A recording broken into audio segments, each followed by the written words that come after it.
안녕하십니까. 뉴스스케치입니다. 2022년 7월 24일 일요일. 어제 인터넷에 보니까 필리핀에 장애인을 버리고 간 의사가 처벌을 받았다는 그런 뉴스에 있어서 자폐증이면 뭐고 또 치료 방법 어떻게 되는지 거기에 대해서 알아봤습니다.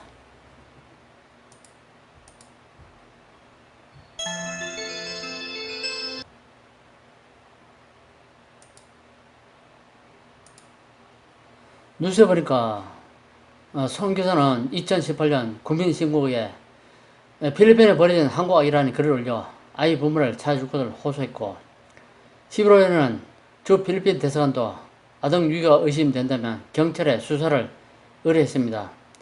다행히 아이는 부모 이름만은 정확히 기억하고 있었고, 경찰은 A씨를 구속하고 아내 B씨를 불구속 기소했다고 합니다.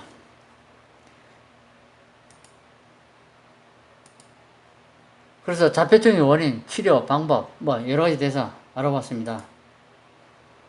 보니까 자폐증이 유병률이 우리나라 10,000명 4에서 5명이랍니다. 판정 기준이 있는데 1급, 2급, 3급이 있답니다. IQ가 70 이하고 전반적 발달 척도가 20 이하인 것. 2급은 IQ 70 이하, 전반적 발달 척도가 20에서 40. 3급은 IQ 71 이상이고 전반적 발달 척도가 40에서 50. 그래서 1급이 심한 경우고 2급이 그보다 약하고 또 3급이 그보다 약한 거 이렇게 됩니다. 자폐증의 원인은 너무 많습니다. 너무 많다 보니까 적절한 치료 방법을 찾을 수가 없다. 그것이 정답입니다. 뇌구조 발달장애, 유전적 결함, 신경전달 물질의 이상, 산모의 음주에는 태알코올 증후군, 산전, 주상기, 산후합병증, 뇌염, 기술적 병변에는 뇌손상, 선천성 풍진, 대뇌 세로토닉 대장애, 밀가루 글루텐과 우유의 펩타이드 단백질 소화효소 대장애, 대장의 칸디다 곰팡이라는 대뇌의 기능 손상 등 원인이 너무 많아서 하여튼 적절한 치료 방법을 아직도 찾지 못했다. 그게 정답입니다. 자폐증을 진단하는 임상 중성에는 세 가지가 이루어진답니다. 첫째는 사회적 상호작용의 손상이 강보임하고 지속적으로 나타나야 한다. 그리고 둘째는 의사소통의 손상이 현저하고 지속적에서 언어 구사에 영향을 주면 비언어적 교사에도 지연된 영향을 미칩니다. 셋째, 행동, 관심, 활동이 양상이 제한되고 반복적이고 상도적입니다. 유아 자폐증 주요 증상인데 이런 증상이 나타날 때는 조기에 치료를 받는 것이 중요하답니다. 특정 물체에 집착하거나 주위 환경에 귀를 기울이지 않습니다. 친구들과 어울리지 못하고 놀이에 관심을 두지 않습니다. 눈을 마주치지 않거나 혼잣말을 반복하는 모습을 보입니다.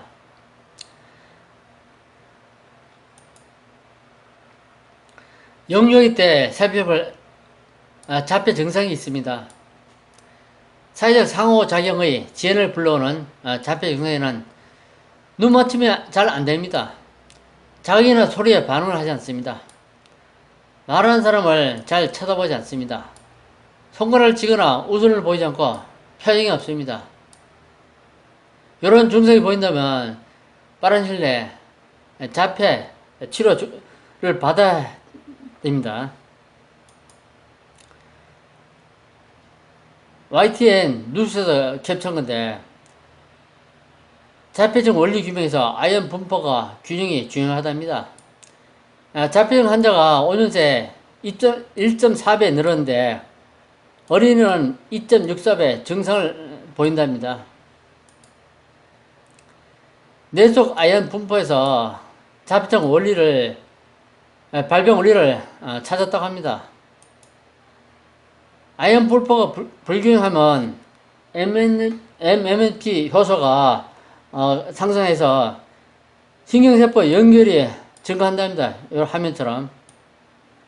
그래서 자폐증 증상이 나온다고 연구 결과 의사분들이 연구한 결과입니다. 고정 서울 아산병원 뇌신경연구단 교수님인데, 자폐증 증상을 가진 쥐는 다른 쥐에 관심을 보이지 않고 자기 혼자 돌아다니는 등의 행동을 보인답니다. 그래서 기존 항생제를 투여하니까 효소가 크게 억제되어서 뇌 크기가 정상으로 돌아오고 행동이 다른 쥐랑 같이 정상으로 돌아왔답니다. 그래서 결론은 2살 이하의 유아에게 조기 진단만 이루어진다면 자폐증 치료에 효과가 있을 것으로 기대한답니다. 2022년 7월 24일 한국경제신문인데, 아메리카 자회사 사이오토가 임상 일상을 통해 안전을 확인한 마이크로바이온 기반 자폐증 신약 SB120이라는 후보 물질이 임상 이상 채비에 나섰다고 합니다. 내년 초에 FDA에 임상실험 계획을 신청하고 아메리카에서 임상 이상을 진행할 계획이라 합니다. 그리고 지난 5월 공개한 임상 일상 결과에 따르면 SB121은 임상 환자 수는 적지만 자폐증 치료에 효과를 보였다고 합니다. 내년에 임상 시험을 진행하고 좀 약이 나오려면 시간이 좀 걸립니다. 2020년 현재도 완치할 수 있는 치료 방법은 아직 없다고 합니다. 서울대학교 병원 건강칼럼 인용입니다.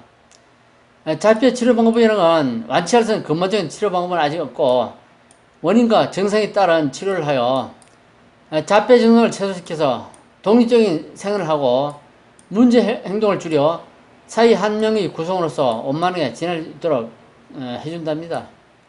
그러기 위해서는 사회적, 언어적 발달을 증가시키고 과잉행동, 상동행동, 자해, 공격성을 줄이는 것이 필요합니다. 조기에 발견하여 치료를 할수록 언어 발달 등의 애호가 좋은 편이면 필요에 따라 약물요법을 함께 시행한다고 합니다. 어릴 때부터 자폐 증상이 있는지 초기에 발견해서 치료하면 그 효과도 좋고 어른이 되어 사회 구성으로 돌아가는데 필요하다고 합니다.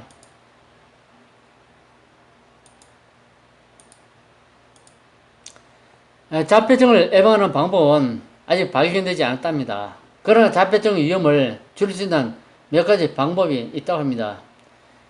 임신 중이나 임신을 계획 중인 경우 알코올, 카페인, 흡연을 피해야 합니다. 백신 접종도 자폐증과 관련이 있다고 주장하는 의학자도 있습니다. 백신 접종도 신중히 고려됩니다. 임신 중이고 임신을 계획 중인 경우 야채, 과일 같은 고용량 식품 섭취를 늘려야 됩니다. 임신을 계획 중인 경우 규칙적으로 운동을 해야 됩니다. 임신 중이라면 정기적으로 의사의 진찰을 받아야 한답니다. 그리고 이 방법이 얼마나 효과인지는 검증된 게 없습니다. 하여튼 줄일 수 있는 방법이니까 해서 나쁜 건 없을 것 같습니다. 여기 4가지 방법. 이상으로서 자폐증의 원인, 증상, 치료 방법을 알아봤습니다. 오늘 준비한 건 여기까지입니다. 시청해주셔서 감사합니다.